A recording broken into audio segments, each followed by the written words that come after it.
Very special thanks once again to Affordable Prestige Cars in Glastonbury. It's great to be working with them again, this time as you saw from the title for a Porsche Boxster. And of course I've reviewed a number of different types of car from them and their inventory is constantly changing. So if you're interested in something like a performance car, could be a super saloon or a sports car or a GT, then of course check out their current stock. It changes very regularly, so you never know what you're going to get.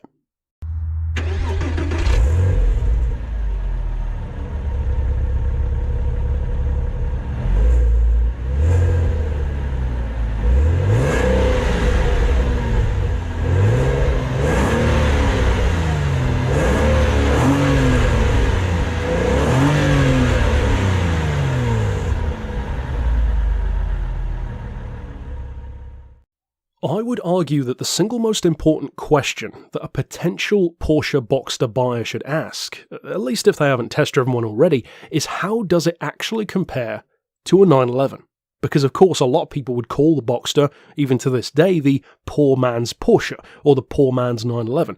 Is that actually true, and how does it compare directly to the one which I reviewed recently, a 996 Carrera? Well, actually, I would say yes and no. In some ways, it definitely is a poor man's Porsche, but it depends what you mean by the question. If you're looking just for the cheapest Porsche you can buy, well then chances are you're going to get a Cayenne, but it's not exactly a traditional Porsche. So if you're saying a poor man's Porsche in the traditional sports car sense of Porsche, well, yeah, actually, it is one of the most affordable options, and I wouldn't frame that as a bad thing. See, consider how this compares to that 911 which I reviewed. That is a lot of 911 for the money. You're looking at about 12 to 16 grand, depending on the condition of a Carrera like that. It's from the same kind of era as this one, and incidentally, this Boxster, the 986 shape, was the inception of the model. The concept came out in the early 90s, production started in 96, and in this first form, it ran until 2004. Now, they facelifted it in 2002. This is an 03, so it is one of those cars, and incidentally, it's only done 30,000 miles. And mileage when it comes to Boxsters is something that I'm going to come back to later on when we discuss the reliability and some of the issues that cars like this can sometimes have, so stick around for that. First of all though, let's get literal. Let's actually compare it to a 911. Not just for looks, which is the obvious thing, but in terms of performance, in terms of potentially even what it's like to use one, not just on paper numbers. Let's talk about those numbers as well though. Of course this does have a flat 6 engine, it's a 2.7 litre in the case of this car, so fairly small by sports car standards, and even the power and torque are quite low. This is not a Boxster S, for instance, or a club sport version of some kind like they would have these days. It's a 228 horsepower car with 192 pound-feet of torque. Those are not bank or brain-breaking numbers. They're pretty much hot hatch territory these days, and even 15 years ago, that would have been what you'd expect from a Ford Focus ST, not a Porsche. So does that mean it's slow? Because that would certainly be an interesting comparison to a 911, because they definitely aren't slow in manual or Tiptronic form. Well, no, it's not slow. In the case of this one that I'm driving, a manual, as you can see, it does 0 to 60 in a quoted 6.4 seconds. That's pretty much what you'd expect from a hot hatch, but again, that's certainly not bad for a sports car. The top speed though, which, let's be honest, you won't use that much, but it's still nice to be able to say the car can do it, is really impressive. This can do 160 miles an hour from that 228 horsepower, and that is definitely quicker than I thought it would be. Now for a 911 that would pretty much be expected, but for a Boxster, well that's pretty nice for the price point, because let's talk about that price. This one for instance is about 8 to 9,000. You can get a good one for anywhere between 6 and 10, and if you go lower than 5 you should start to question why, but in terms of buying a 911, well the closest you're going to get is the 996 that I mentioned, and you're looking at like at least 10 or 12 even for a bad one, more like 15, 16 for a good, and even a little bit higher if you're willing to go there. So on price, it definitely undercuts the 911. In terms of performance, well of course the 911 has an advantage there because it's a bigger, more powerful 300 horsepower engine in the case of the Carrera, but the performance on this one, I would say, for the price point of that kind of Porsche, is actually pretty good. It's a 160 mile an hour car, manual gearbox, mid-engine instead of rear, which is a huge difference between this and the 911. For those who don't know, the 911 of course is famous for having the engine behind the rear axle. The Boxster went a little bit more conventional because of course a number of brands, even the Toyota MR2 or MGF, they have a mid-engine layout where the engine is in front of the rear axle, which loses some of that distinct handling which the 911 has, but at the same time it has two major benefits. It makes the weight distribution more even, which gives it more neutral, more forgiving steering, and also it helps to set it apart from the 911. And incidentally, speaking of setting it apart from the 911, one of the biggest complaints that 911 owners had at the time is that their 911 Carreras looked way too much like Boxsters, which when you've paid, 20, 30, 40 grand more, you can understand that complaint. It's a pretty fair complaint to have. In the case of the Boxster though, you could argue that that's a pretty cool thing. It looks like a 911, and that's not anything to be ashamed of, especially in the case of the facelift, such as this one, which in my opinion immediately makes it look better than the older model, which is just a little bit too soft and understated for my taste.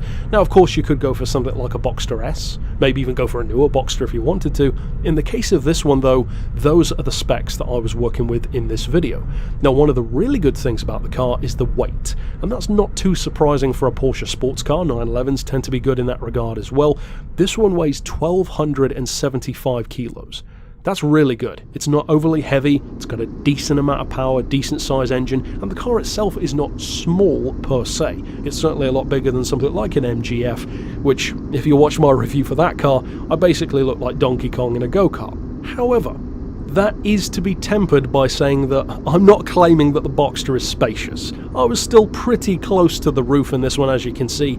It wasn't exactly the most spacious thing I've been in, and I will definitely give the advantage to the 911 in terms of space. The headroom in the 911, the legroom, the width room, and even the fact that the 911 has two rear seats and the Boxster does not, are significant advantages in the 911 side. And that brings me to the most important question that you need to ask as a potential buyer. You don't need to be asking, is this a poor man's 911? I think I've satisfactorily shown that it's different enough to be a unique car, but in some ways is, yes, a perfect entry point price-wise for Porsche sports car ownership. But the question that you need to ask is, what do you need the car to be? Because that is a much more important question. See, me for instance, I like my sports cars to be more on the GT side of things, something that's comfortable, bigger, good for long distances. A Jag XK for example. However, to bring the analogy of Jaguar full circle, if you're more of a sports car fan, well then an F-Type might be more your thing. In a similar way, your choice of Boxster or 911 really is down to what you want and need from the car. And this might be the most ironic and perhaps controversial thing I say in the whole video, but I would argue, based on my experience with this Boxster and multiple 911s, that in a funny kind of way, the Boxster is more of a pure sports car. See, the 911 is closer to being a GT than the Boxster is. So by definition, the Boxster is a purer sports car. It only has two seats, it's only a convertible before the Cayman came along, and that, by definition, just makes it more of a sports car. Smaller, lighter, two-seater. Now, of course, that's not to say that it's better, per se, it just means that it's a different approach, and that ties into what I'm saying. See, if you need your Porsche to have the two extra seats, a little bit more headroom, legroom, a little bit more comfort, potentially over longer distances, well then you might want to save up a few extra pennies and get a 911 instead. However, the price difference is still substantial, and that is something to bear in mind. If then you are just looking for a Porsche to keep in the garage most of the time, take out on a sunny day and just have fun in, well then of course the Boxster is the more attainable price point, and I would argue offers a purer, more straightforward, simplified approach to that exact kind of driving. In a way, that simple focus that the Boxster's purpose has kind of gives it its biggest advantage over the 911. There's no clutter to the Boxster's ideal. You know exactly what it is, and it does what it says on the tin. Now, speaking briefly to the practicality side of things, of course, as I said, it's a two-seater. Trunk space isn't going to be amazing, but chances are you're not going to care too much. Incidentally, though, on this 2.7, the fuel economy is actually pretty good, and the tax is decent as well. Here in the UK, you're looking at about £330 a year. Fuel economy, though, is really good for what it is. It can do about 20 to the gallon around town, which doesn't sound great. It can do 40 on the highway, though, and averages about 30 miles per gallon overall. plus with a 64-litre tank, the range is actually pretty nice for a sports car. Now though, let's talk about the reliability side of things, and even potential issues that you should look for if you are in the market. First of all, general reliability on any late 90s and early 2000s Porsche, at least from what I've heard and read from owners' experiences, tends to be actually fairly similar, mostly engine related. Early Cayennes, early Boxsters, and late 90s to early 2000s 996, 911s tend to all fall into a similar boat. The reliability isn't quite as good, even the build quality of Porsche at the time wasn't quite as good, and as I've discussed in other videos, part of that is because of their financial troubles. They were really trying to come up with new things, streamline the business, even trying to save money on manufacturing in some cases, and they actually had to retroactively fix, under warranties, etc., some of the original Boxsters. Now this facelifted one, you're probably going to see less of those issues because it is later in the production, and of course if you go for an updated Boxster, newer and newer, you're going to get better and better. In terms of the most common stuff though, well, oil seal failures tend to be a fairly common thing that if it's going to go wrong, will go wrong. It can be expensive. Porsche specialists of course could tell you if that is something that will need to be done. If you can check that before buying, then you should. And I would actually, on a slight side note, always recommend looking more so into a car's MOT history more than its service history. I've purchased a car, a Maserati in my case, with a full service history, every stamp in the book, and it broke down within 3 months. So I put very little credence into service histories. To me, the MOT history of a car is far more beneficial to look into, and there are websites that you can do it on for free, and it shows you all the failures, all the passes, and what the car's advisories were. And to be clear, buying a car that failed an MOT in the past is not a bad thing, especially if it was recent, as long as it wasn't you who had to pay to do it. Well, failing an MOT usually means that that part is fixed or replaced, and then the car passes the MOT when it's retaken. So in effect, the car is actually in slightly better condition than it could be. You don't really get that kind of insight in my experience from a service book, whereas an MOT history does. So look into that kind of stuff when it comes to any car really, but certainly in the case of this one. In terms of what you can expect in terms of mileage and age of the engine, age of the car, well, the engines on these ones tend to be good for anything between 100 and 150,000 miles. I'm sure there are some people who've gotten more, probably some people who've gotten less as well if they were driven really hard all the time, but that's the kind of window that you're looking at, which again for a sports car is pretty good, especially a 160 mile an hour one. And that's the kind of thing that you should be looking for. In other ways, it can fail its MOT for the kind of usual stuff, lights, tyre condition, and again, that can happen to pretty much any car.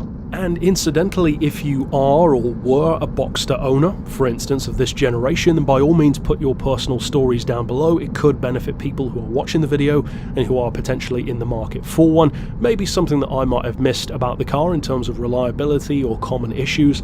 And of course, I don't own the car, so by definition, I don't know every possible issue, and that's what you owners down below are for. With regard to those MOTs though, the Boxster of this generation has an official pass rate of 78%.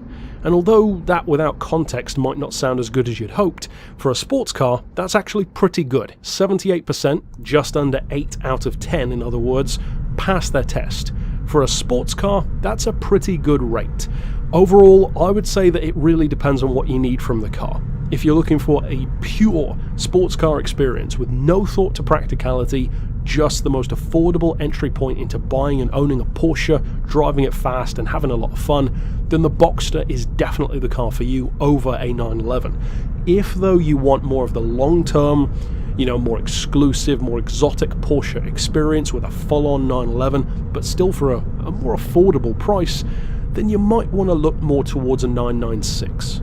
With, of course, those other advantages in having the 2 extra seats and significantly better headroom, etc., which you should also take into account. For a lot of people, the headroom probably won't be an issue, especially if you just drive it in summer and have the roof down all the time. Unlimited headroom.